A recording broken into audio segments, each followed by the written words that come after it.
Good afternoon, everyone. My name is Bayu Andaresta, and I am from Group Southeast Asia Regions. And today we would like to present to you regarding our material about Singapore Country Risk Assessment Report. And those are my partner. Hello, my name is Juan Christian Wilhelmus Batlayeri. My name is Nazila. Hello, my name is Vin Stefani Mkawambrau. My name is Zahra Devira Fabiona. So here's the table of content and the outlines of our presentation today, which consists of the first introduction part. And in this part, we will talk a lot about the country's profile, which is the Singaporean country's profile, which consists of the first is the country rating, and then country strengths and weakness, and then Singapore economic overview, and then the Singapore trade and structure. And the next session after the introduction, we have the analysis part, which consists of four indicators of the risk assessment analysis.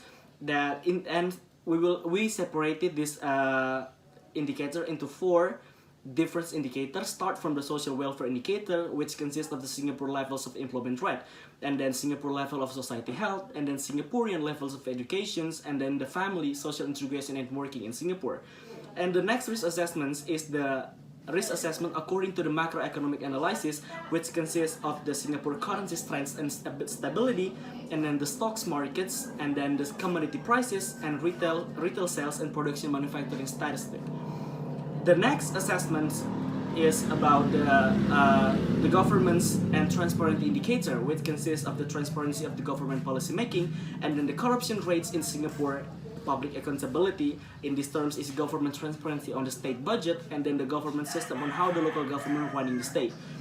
And the last assessment, risk assessment, that we would like to talk about in these presentations is the risk assessment according to the political risk and stability, which consists of the indicators, the government stability, and the domestic violent demonstrations, and then the political terror scale, and then we'll end with international tension and terrorist threat in Singapore.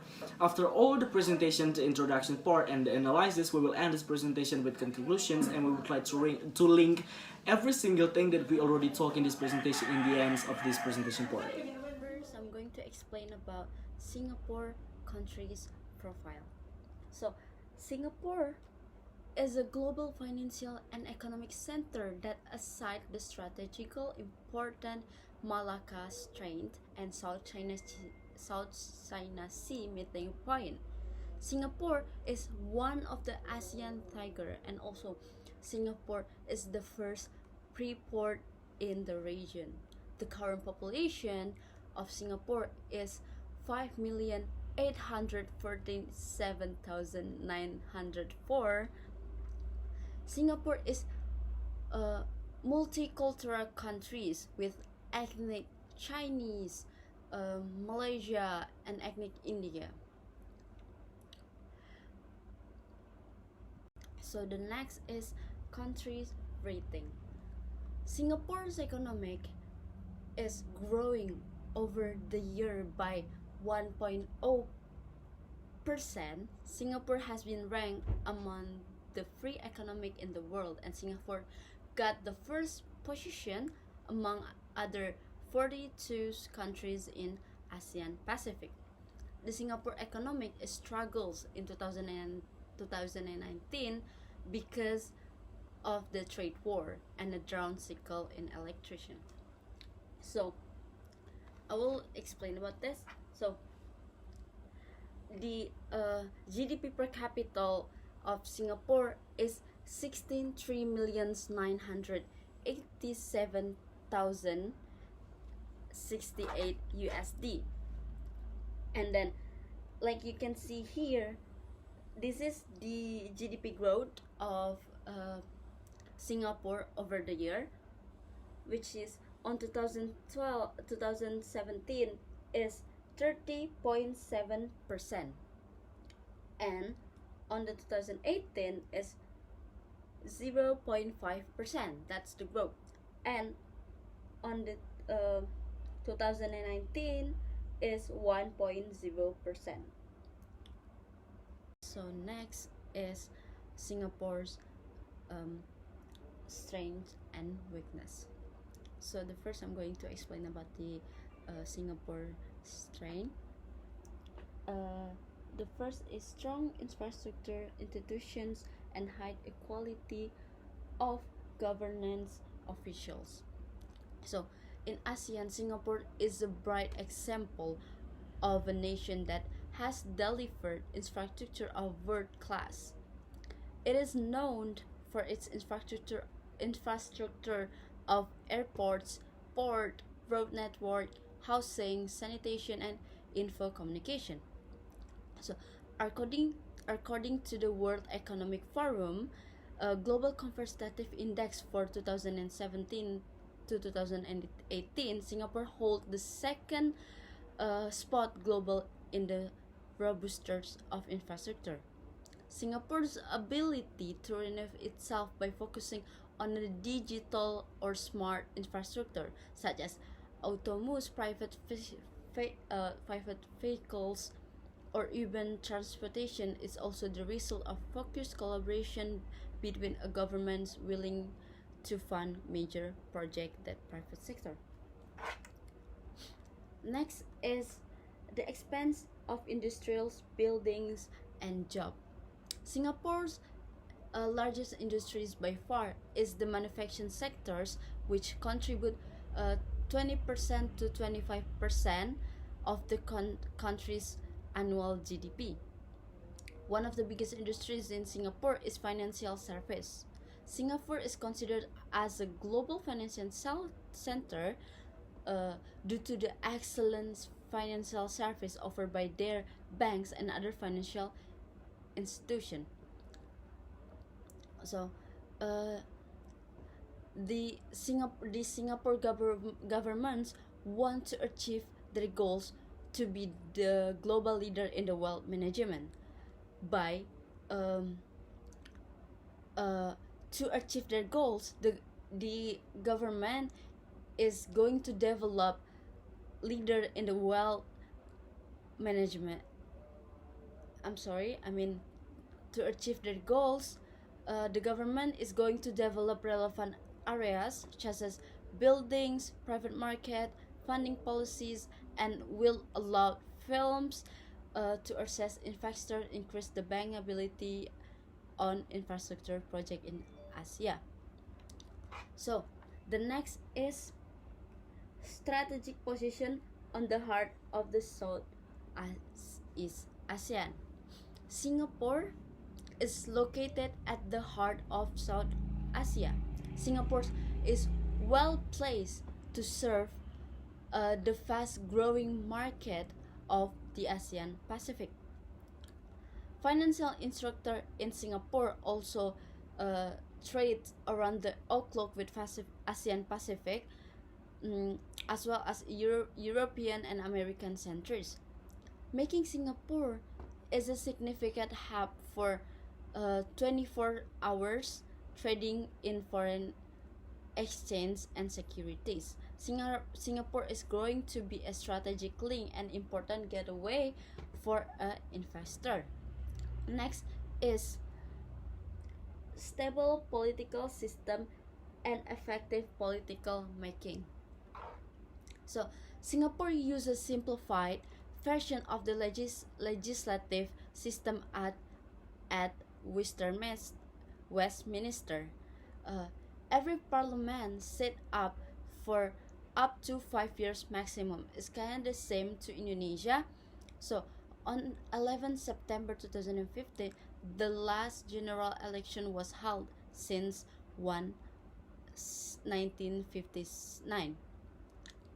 The ruling People Action Party PAL has been dominant until Singapore's become independent, and the PIP currently hold 83 of the 87 election seat in the Singapore single house. So next is Singapore weaknesses. The first is depending on the export. So because of the export dependency, it makes Singapore vulnerable to any adverse economic condition.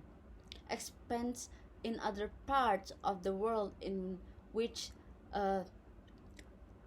they trade. For example, this will decrease demands for some Singapore export because of the nation on the area concerned. So next is shortage of skilled labor and housing and aging population. So Singaporean age population is making economic concern. According to statistics from the Minister of Manpower, the number of working people aged 70 years old and older runs in 2016. In the life of effort to improve the opportunity for the older employer to re-employee, so basically the age retirement in Singapore has been fixed at 72.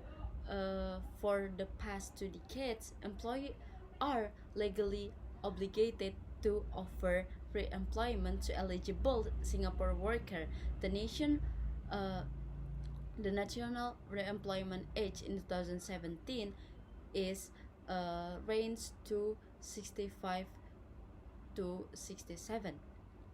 So the next is Singapore economic overview. So Singapore is a small open economic. It is one of the Asia wealthiest economic with GDP per capita over US $53,000. In 2017, Singapore was ranked one of the world's second most open economic by Heritage Foundation. The economy of Singapore, our success is because due to its open economic and clean governments, and also Singapore development as a free market economy in large part to its remarkable and corruption-free business environment. As a result, the economy in Singapore is one of the most stable in the world because Singapore doesn't have foreign debt or loans. Loans is mean that if one country's own money to another countries or institution. So Singapore doesn't have debt. So Singapore also are very supportive toward business. So the next is trade structure. As we can see here, there's a trade structure by export and import. So Singapore is the 50th largest export economy in the world and the 4th most complex economy according to the Economic Complex Index. So top export destination of Singapore are China, which is 40% of global total. So this second place is Hong Kong with 11% of global total, and also the same as Malaysia also have 11% of global total.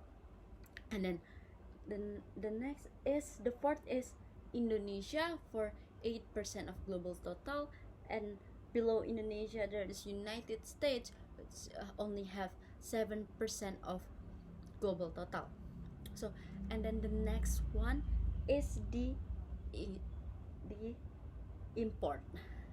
So the same as the export, China is in the first place, which also have 40% of global total.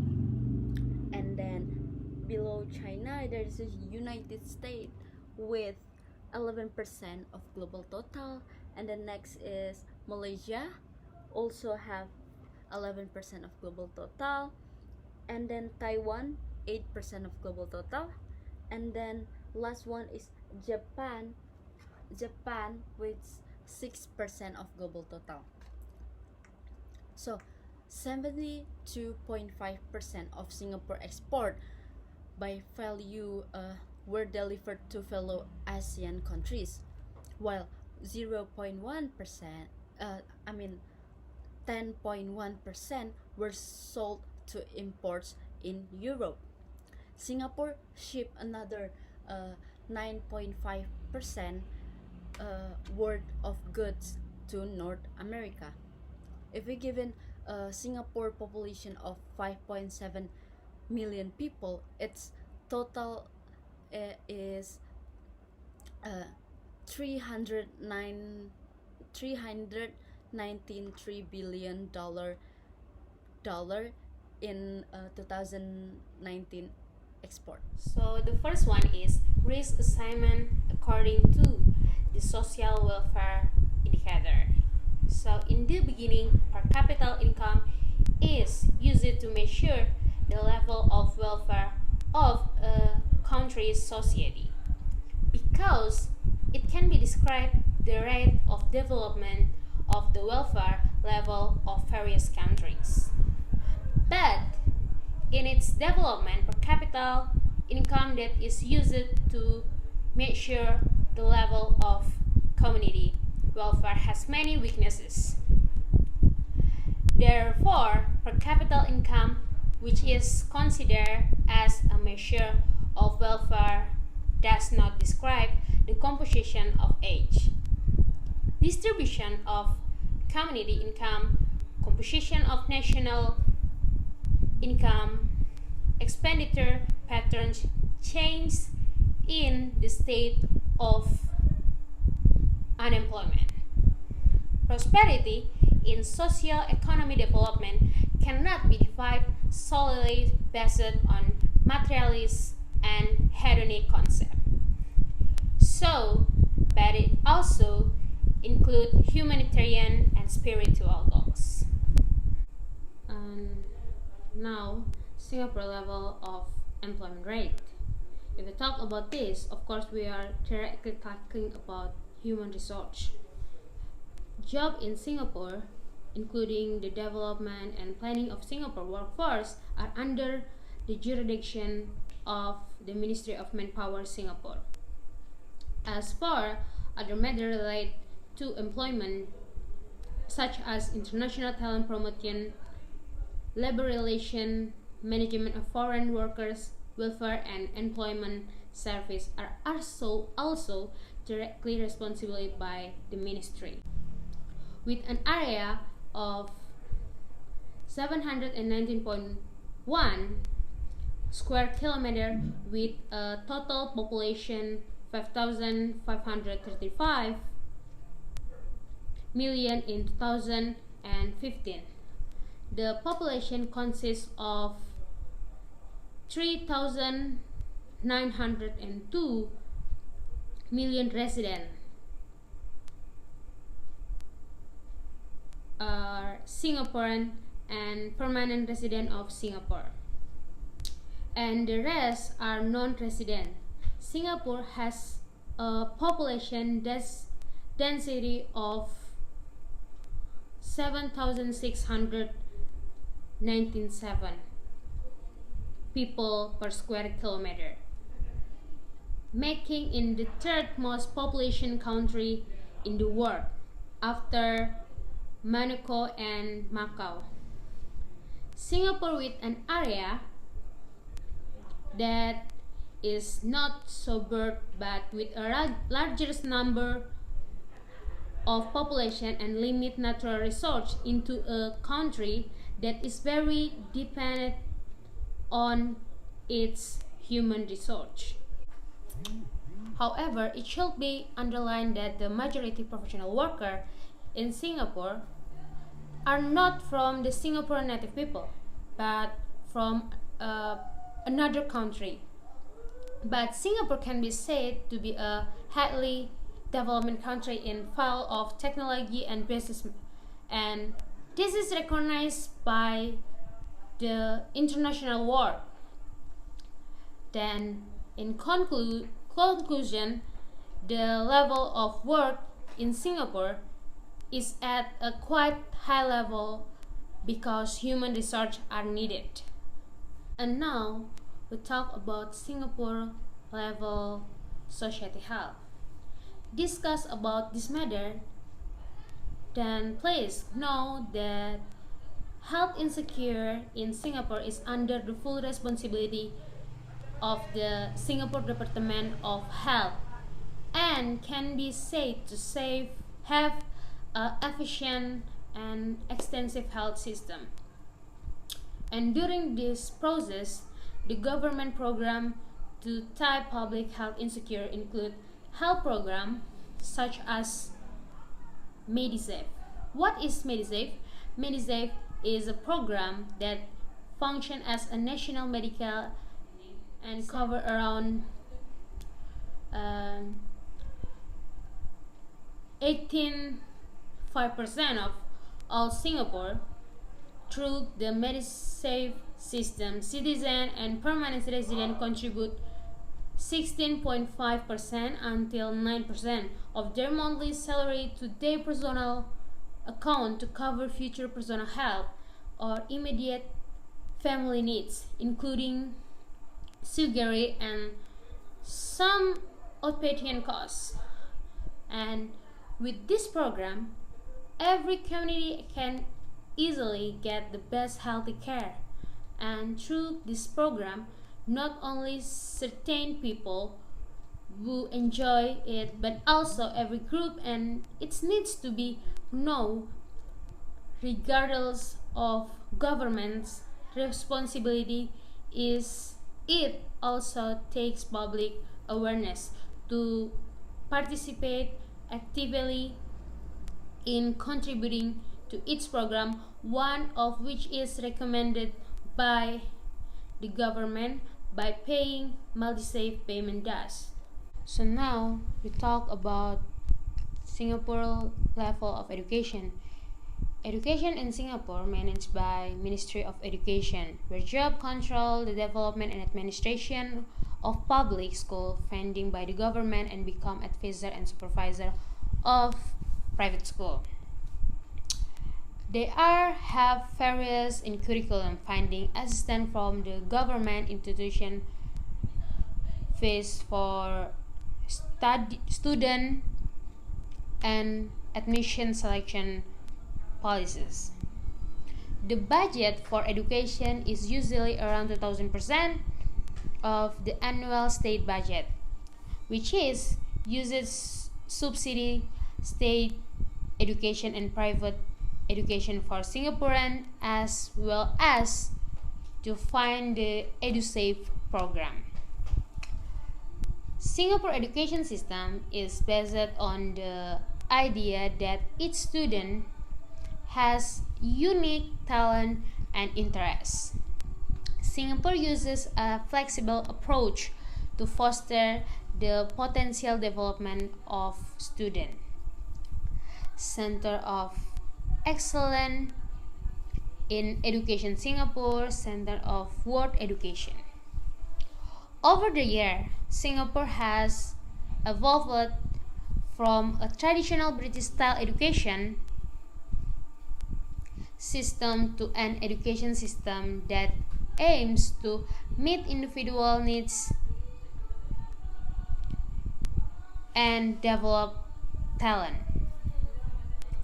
The excellence of the education system in Singapore lies in its bilingual policies: English, Malay, Mandarin, and Tamil, and its comprehensive curriculum in which innovation and entrepreneurial spirit and paramount.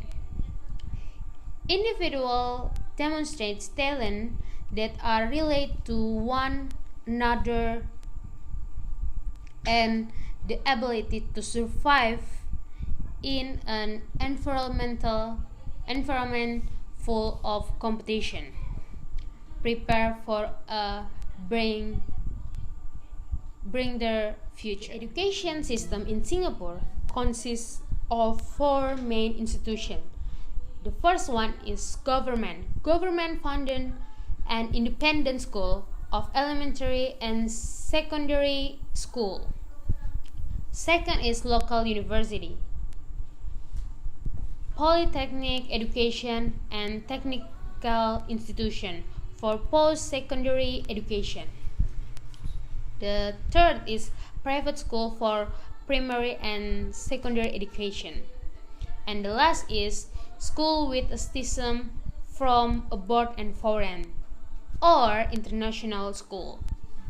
Based on this explanation, it can be said that the level of education in Singapore is one of the best in Asia, and is one of the goals of students from another country to study in Singapore. So that's the country income increases with the presence of student from other countries. Thank you. For the second analysis is risk assessment according to the macroeconomic analysis in Singapore. For the first analysis is Singapore currency strength and stability. As we know that Singapore become the most expensive cities in the world and is really affecting on their economic system. Like for the example, the stability of their currency, which is Singapore dollar, because the stable of currency is become a reflection on country's economic system, and also their exchange rate is based on the country's macroeconomic growth. So there are 5 factors that make Singapore currency become strange. The first one is inflation. From 1962 until 2016, the Singapore inflation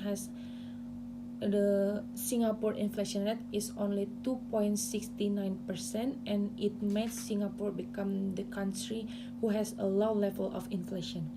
For the second is interest rate. Singapore's low interest rate lead to the strength of Singapore dollar currency.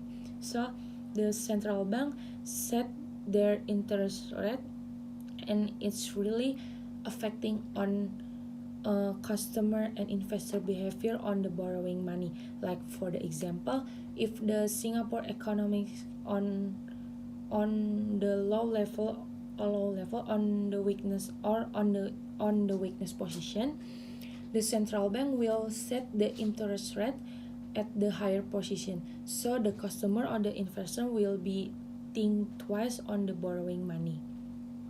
And the third is current account deficit and public debt. So Singapore has the balance of trade and with the low deficit and low of public debt. For the fourth is government budget.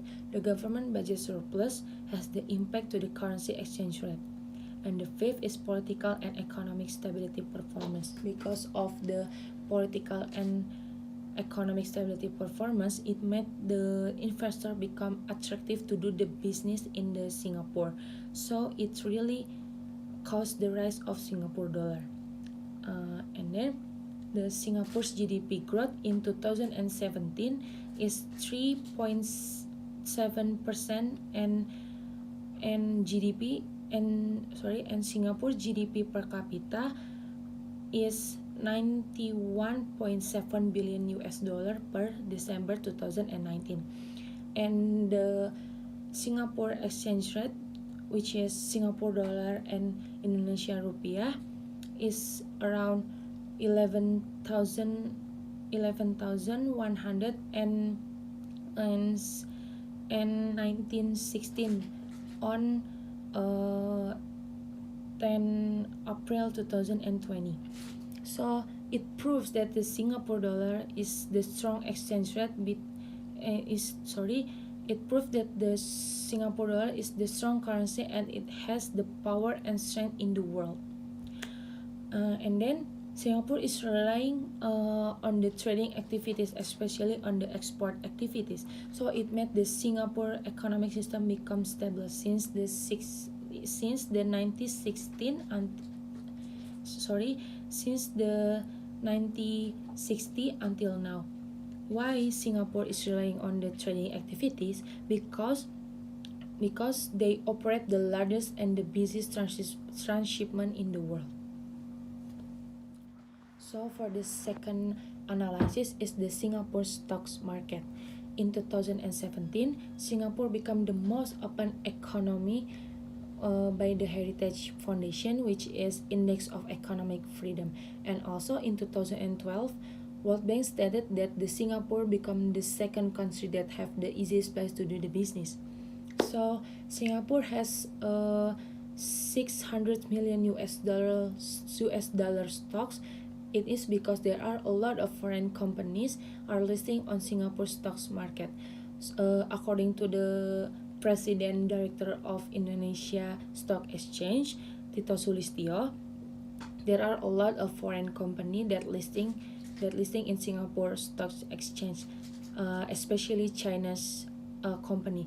There are around 250 China's company, but the local company like the Singapore company is not that much on the listing of the stock market.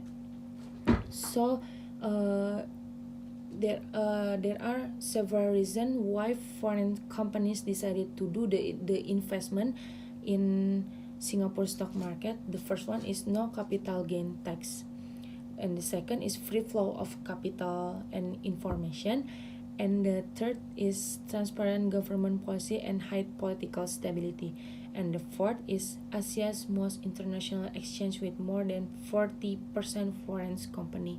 So it means that those foreign companies are being influenced by other country who has who are doing the investment in Singapore stock market. But still, Singapore has the risk in doing the investment. So there are four possibility threat or risk to do the investment in Singapore if their stock market are in the weak position. The first one is reliance on China. So Singapore and China has deeply interconnected in the economic field. It means that if China economics are in the slow position or in the slowdown situation, so does the Singapore's economy. So for the second is Singapore dependence on foreign trade. Same as the previous factors, Singapore's really dependent on foreign trade. If foreign stock markets are in the weakness position, it will affect Singapore's stock market. The third is the higher transaction cost and currency volatility. So the stable condition between currency and stock market position is very important for the investor. If it's not stable, it will cause the transaction cost and being more risky in currency volatility. It means that why it's important, because if Singapore currency has reached their high position but their stock market are in the low position, the investor will think twice to do the investment in the Singapore stock market.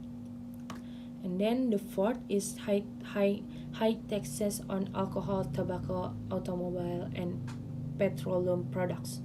If Singapore are in the weak position, they still enforce the highest taxes on those things. So it could inhibit the investment in certain sector. This factor because Singapore is very strict and obedient on their rules and law. So if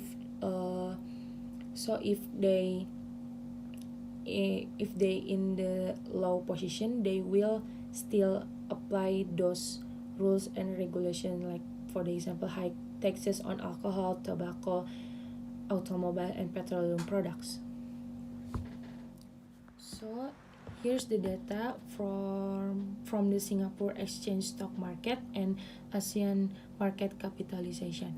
So in 6 April 2020, Singapore Exchange has reached at the 9.70%, which is higher rather than the previous month. On the 9 March 2020, it's only reached at the 8.50%.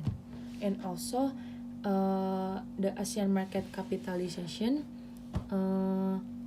which is Singapore has a highest position among the ASEAN countries, like at the around 2005 and 2010, Singapore has reached the higher position around 300% of their GDP. And also it's really proof that Singapore has the strong economic system among their ASEAN members countries. So for the third analysis is Singapore commodity prices. Singapore become a country who has a limited of natural resources in ASEAN, but the government are able to make their countries become the richest country among ASEAN member countries. Because Singapore is more engaged in industry, so they make the industry based on the available natural resources. It really helps Singapore's economic progress so that they are able to do the export activities to the several countries such as China, Malaysia, United States, South Korea, Japan, Indonesia, and even to the Saudi Arabia and the United Arab Emirates. So there are 5 things on Singapore most commodity export. The first one is refined petroleum is around 35.5 billion US dollar, and the second is gold is around 1.91 billion US dollar. The third is diamond is around 1.77 billion US dollar, and the largest commodity export is on refined copper and raw tin, which are around 578 billion US dollar and 520 billion US dollar. Since Singapore only have a limited natural resources, it made 90% of consume food in Singapore are imported, including the large amount of processed food and products. Because of the greater economic system that they have, Singapore can exporting on food preparation around 4,706 million US dollar in 2018. Besides, Singapore also exporting on electronic goods and goods and services such as memories, processor, hard disk, controllers, and other things. It's around, and those things have the commodity prices around 13 million US dollar, and those things are really improve the Singapore's economy. So in here there are the tables or the data on the Singapore commodity export. Like in here stated that the medium oils and preparation around 31 million US dollar in 2017, and it's increased into 33 million US around 33 US million dollar in 2018. And also the light oils and preparation of petroleum or bituminous minerals is around 14 million US dollar, and it's also increasing in 2018, and it's around 18 million US dollar. And for the last analysis is retail sales and production manufacturing statistic. So as we know that Singapore has the expensive retail sales such as a well-known label like for the example Gucci, Prada, and Louis Vuitton are available at the Singapore's mall. And those retail sales and production are increasing the Singapore's economic, which they have the total sales value in retail trade is around 3.5 billion per September 2019. With the total month-on-month or MOM around 1.9%, and it was increasing rather than the previous month. And also the total sales value in year-on-year it is around 2.2%, which is it was decreasing rather than the previous year. Those retail sales include the department stores, supermarket, food retailers, motor vehicle, petrol service station, and other things.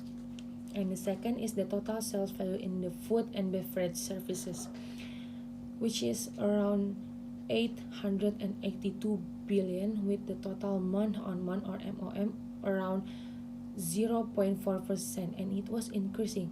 Also, the total sales value in year on year is increasing too, which is around 4.3%. Even though the food consumption in Singapore are 19% imported, but it's really made the economic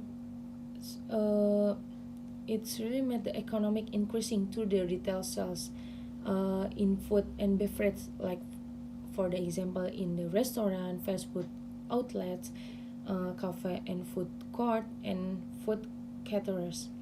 And here there is the data for the 2019 retail sales in Singapore, which is has the higher position on the computer and telecommunication equipment, which is the total sales value in year on year or YOY is around 8.7%, and in month on month is around 7.3%.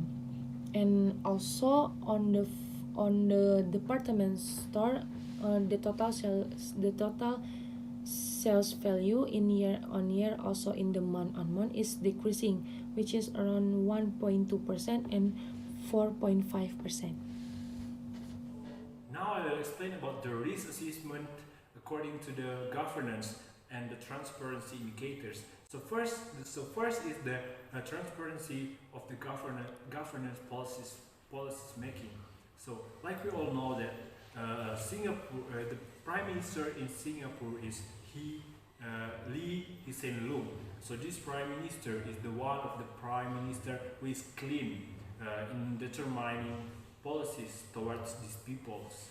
So one of the policies that he made was to prevent the progressive distance from all of the Singaporeans, to prevent the spread of the coronavirus, because like we all know that Singapore has also been affected by this virus.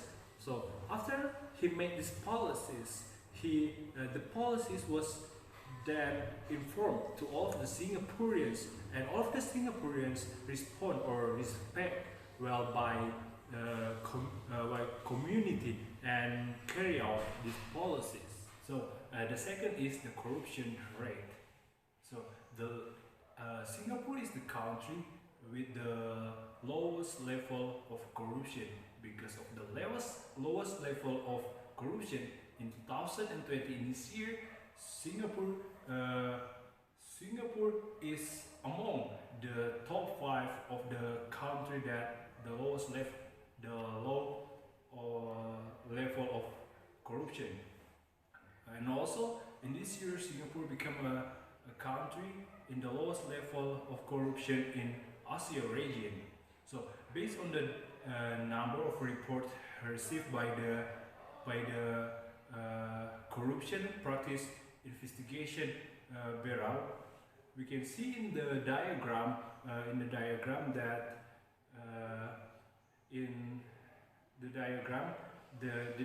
there is a blue one and the red one. So the blue one, the red one is the number of the corruption related report received, and the blue one is number of the new cases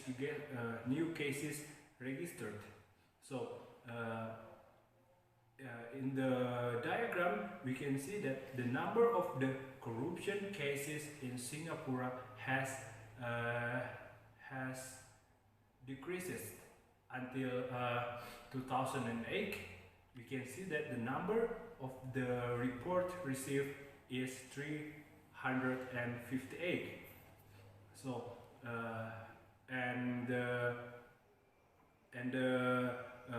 the new cases registered in 2008, we can see that 107 cases.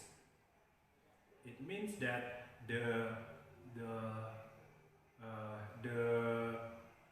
corruption in Singapore is low. So the third is the public accountability on the state budget. So in Singapore, the government has the rights to the rights to manage, to use, to regulate, and be responsible for the public funds. So the public funds are collected from the taxes, from the tax process, from the tax proceeds.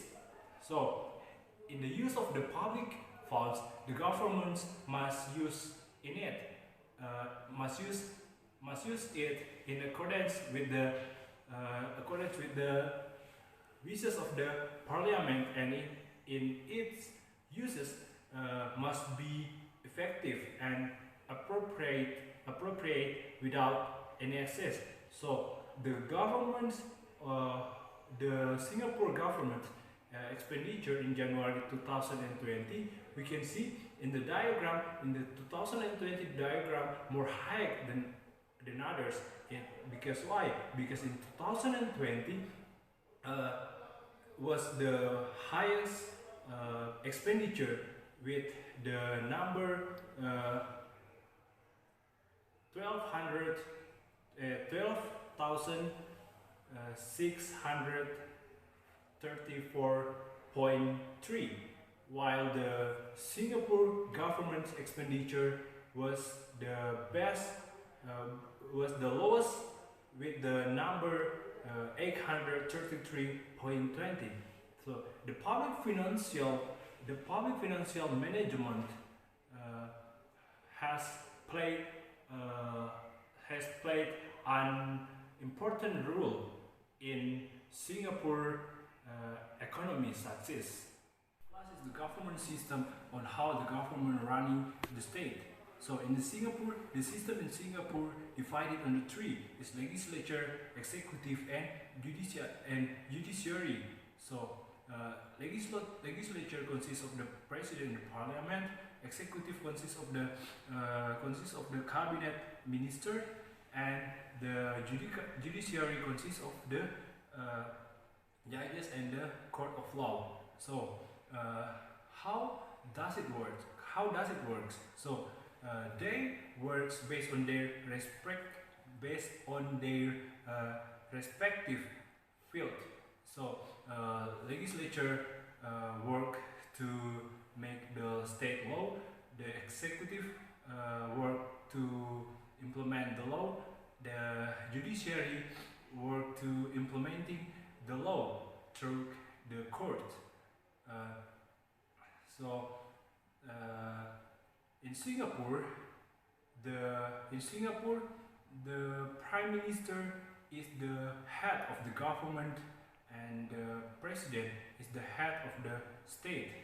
So the government in Singapore, is tasked with ensuring the stability in government, maintaining the sovereignty, build the national and build the nation, and meeting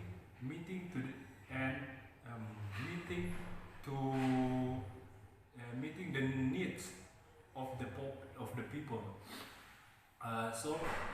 In Singapore, there is a six system of the government. So it is first domestic election, second is election held in every 5 years, and the third is the people vote for their candidate, and the fourth is the candidate with the most votes serves as a member of the parliament or MP, and the fifth is the leader of the party with the high MP or the high MPS is invited to be a parliament, and the last is the prime minister forms government. So that's all for me, and will be continued to my friends. Well, the last risk assessments that we will talk in these presentations is about risk assessments according to the political risk stability, which consists of 4 points. And the first points of this indicator is about government stability. Talking about Singapore, Singapore considered as one of the political stable country in the world. Because of this, it is made Singapore can survive in the middle of the hard economic situation in the world that happened because of the trade war between China and USA. And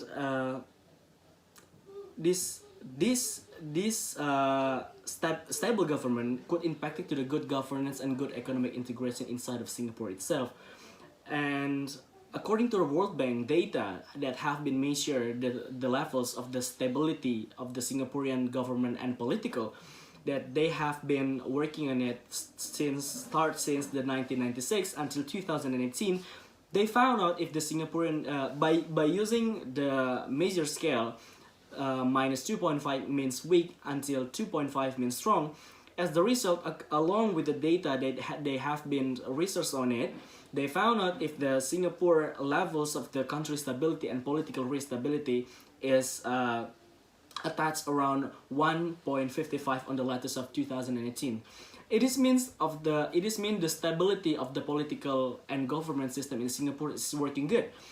This kind of situation happened not because it just happened itself, but this has happened because of the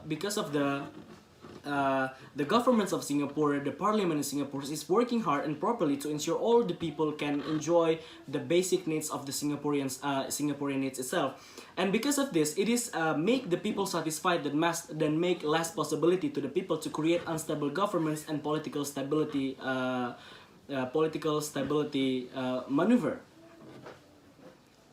Well, we will jump into the second indicator, sub-indicators, which is the domestic violent demonstration.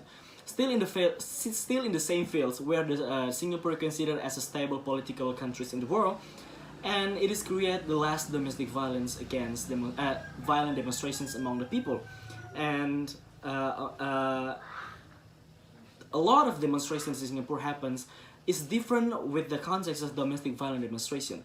This demonstration that sometimes happens in Singapore, it's not because of the people want to against the governments because of the decisions making of the policy that has been created by the government.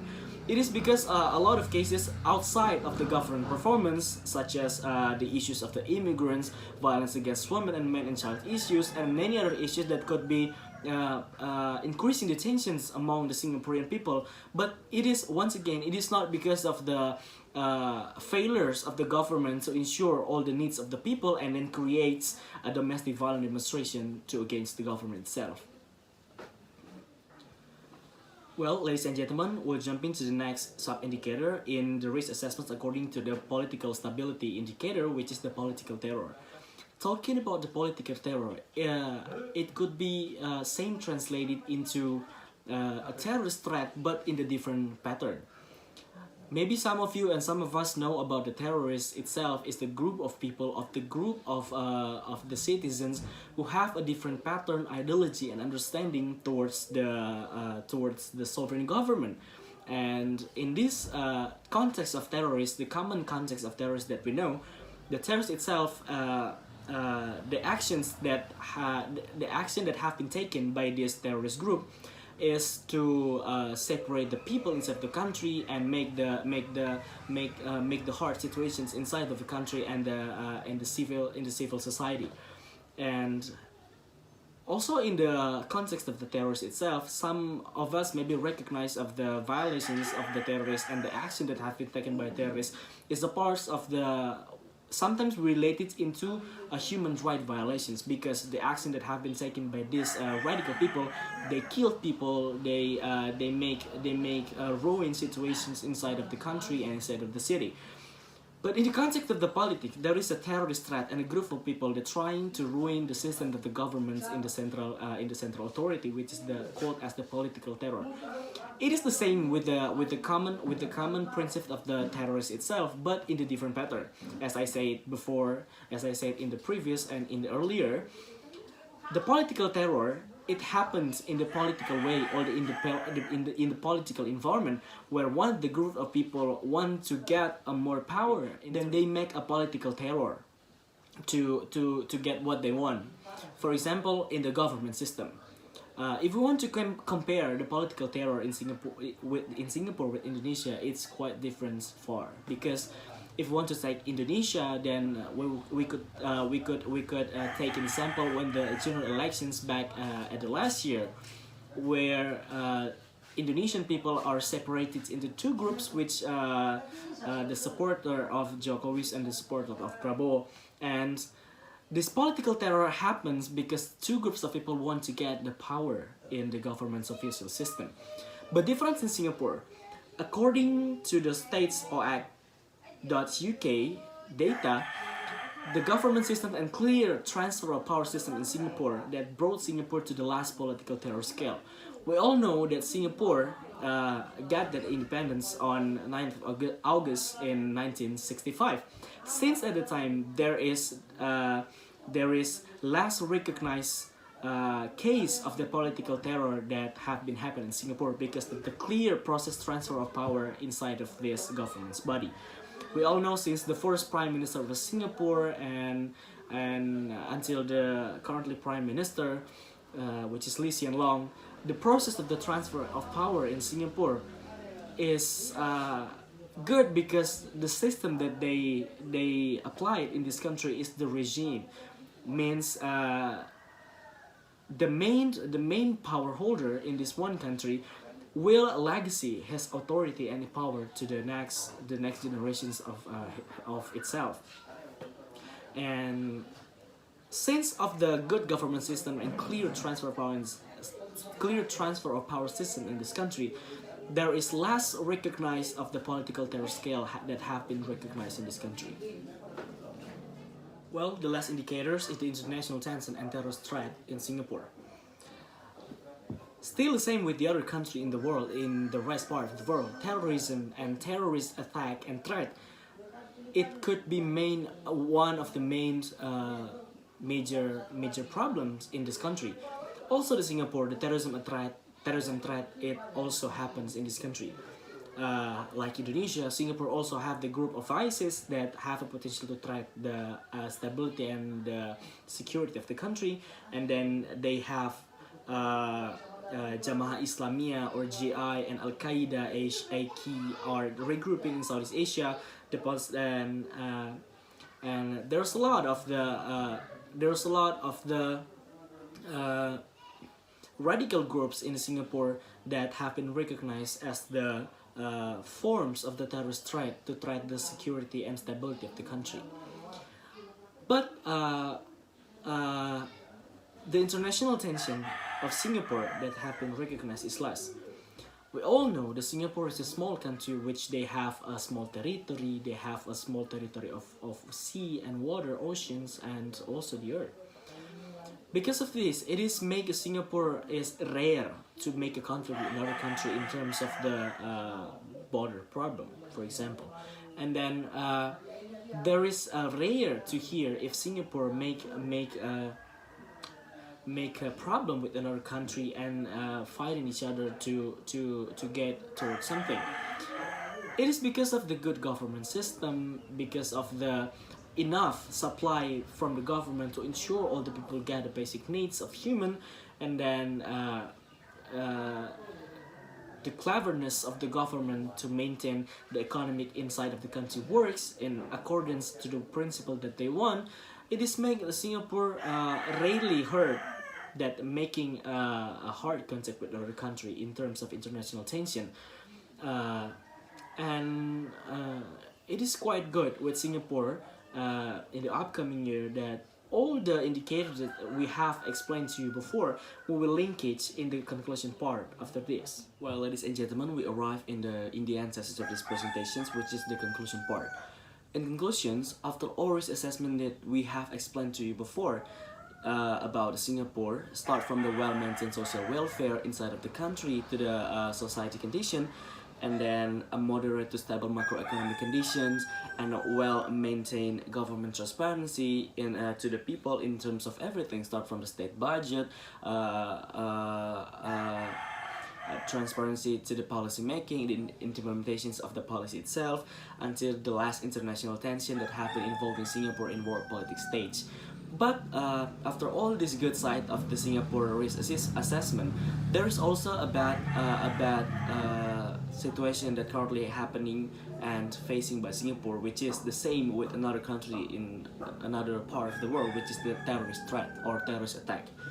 Because of this, we can conclude after all the risk assessments and the indicator that we have explained to you before, we can conclude if Singapore is a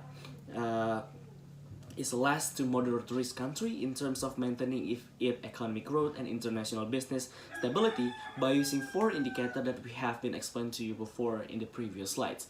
So we are from Group 6, from Group Singapore, and we would like to say thank you for your kind attention, and we do really hope that all the material that we already explained to you will be useful to you as a reference or will be other sources and stuff.